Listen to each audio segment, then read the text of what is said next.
Hi everyone, here Alex, and this is my little app here in Mexico, and I will show you a funny Easter egg that I found yesterday in my oscilloscope.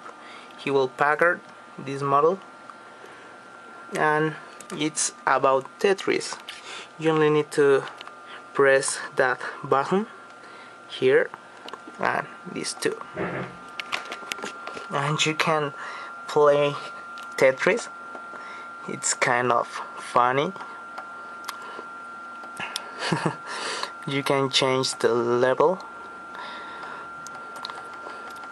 Come on.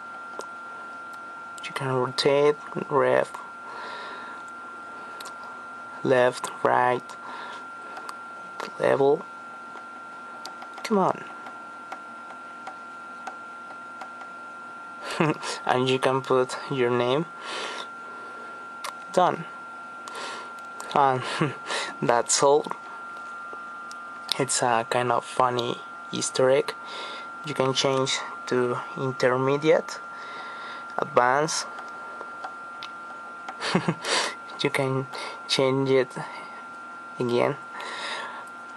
Come on, advance. Alex.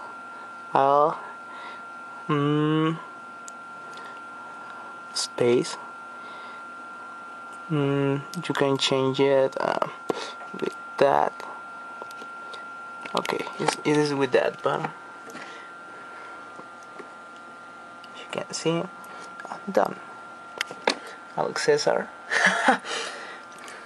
A fun Easter egg in that oscilloscope. You only can change that, and that's all. I hope you enjoyed. See you next time. Bye bye.